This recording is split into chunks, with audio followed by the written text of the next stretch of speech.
Rocking Rakesh హీరోగా నటించిన KCR cinema ఇవాళ ప్రపంచవ్యాప్తంగా రిలీజ్ అయింది. ఈ చిత్రాన్ని హైదరాబాద్ సంధ్యా థియేటర్లో ఎమ్మెల్సీ గోరేటి వెంకన్న, మాజీ కార్పొరేషన్ చైర్మన్ దేవిప్రసాద్, ఇతర బీఆర్ఎస్ నేతలు తిలకించారు.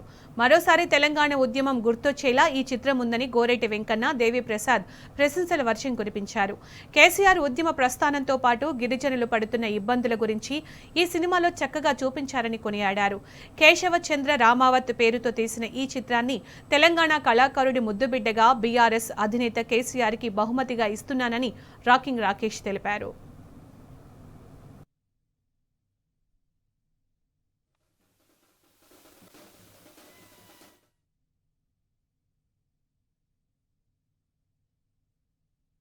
తెలంగాణ జీవిత చిత్రాన్ని ఒక అద్భుతమైనటువంటి రీతిలో తెర మీదకి తీసుకొచ్చినటువంటి డైరెక్టర్ గారికి, మా రాకేష్ కి, అందరికి కూడా మేమందరం కూడా మనస్ఫూర్తిగా అభినందిస్తా ఉన్నాం. సమైక్యాంధ్ర పాలనలో ఎట్లా తల్లాడిందో ఆ తల్లాటను సరైనటువంటి రీతిలో చూపించి ఆ తల్లాటకు పరిష్కారం చూపించినటువంటి కేసీఆర్ గారి నాయకత్వంలో తెలంగాణ ఎట్లా అభివృద్ధి అయ్యిందో చాలా చక్కగా ఈ సినిమా ద్వారా చూపించారు. ఇవాళ చాలా మంది కేసీఆర్ ఆనవాళ్లను తుడిచేస్తామని కలలు గంటున్నటువంటి వాళ్ళు, బొంకుతున్నటువంటి వాళ్ళు, ఈ సమాజాన్ని కేసీఆర్ లేకుండా చేస్తామన్నటువంటి వాళ్లకు చెంప పెట్టే విధంగా ఈ చిత్రం అందరి మనసుల్లో నిండిపోయిందని మేము చాలా స్పష్టంగా చెప్తా ఉన్నాం. కేసీఆర్ ఆనవాళ్లను తుడుపుతామనేటువంటి వాళ్ళు ఈ చిత్రం చూడాలి. సినిమాలో మామూలు డైలాగులు రాయలేదు, ఎవరు రాస్తున్నారు నిజంగా చాలా చోట్ల. తర్వాత ఒక్కొక్కసారి నామినీ లాగా అనిపిస్తుంది, కానీ మీ ఎక్కడున్నారా కేసీఆర్ బ్యాగులు అన్నట్టు అది చాలా ఒక డెప్త్ అంటే విషయం చెప్తున్నా.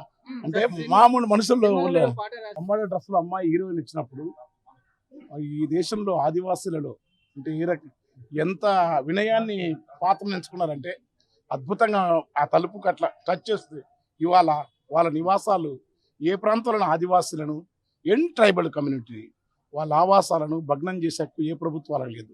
ఎందుకంటే అభివృద్ధి అనేది జరగాలి, కానీ మానవ నివాస యోగ్యాలను భగ్నం చేసే పద్ధతి ఏ రకమైన ఏ పాలకులు చేసినా, అటు యురేనియం పేరుతో చేసినా, ఫార్మా కంపెనీలతో చేసినా, లేకుంటే అభివృద్ధి పేరుతో రింగ్ రోడ్లను చేసినా చాలా చిన్న అంశం అనుకోవచ్చు సినిమా, అని చాలా పెద్ద సబ్జెక్ట్ చెప్పినాడు. ఎందుకంటే రోడ్ల పేరుతోని దళితులు, ఆదివాసులు, అట్టడుగు ప్రజల యొక్క జీవితాలను భగ్నం చేసే, లేకుంటే ప్రజలను బతికే భూమి హక్కును దూరం చేయడం దాన్ని కేసీఆర్ పాత్ర ద్వారా చెప్పించిన దమ్ము నీ కుంచుడు, అది చాలా చిన్న విషయం కాదు.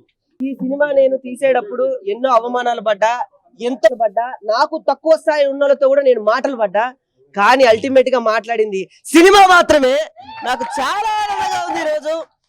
అంటే ఆ రోజుల్లో ఉద్యమం టైంలో శంకరన్న తీసిన జైబోలో తెలంగాణ ఎలా ఊపిరినిచ్చిందో, మళ్ళీ ఉద్యమం తెలంగాణలో మొదలైంది. నా చోటా కేసీఆర్, కేశవ చంద్ర రామమ్మత్ మళ్ళీ ఉద్యమానికి దారితీస్తుంది. డెఫినెట్ గా చెప్తున్నా, నేను ఒక తెలంగాణ కళాకారుని ముద్దు బిడ్డగా ఈ సినిమా నేను కేసీఆర్ సార్కి బహుమతిగా ఇస్తున్నా.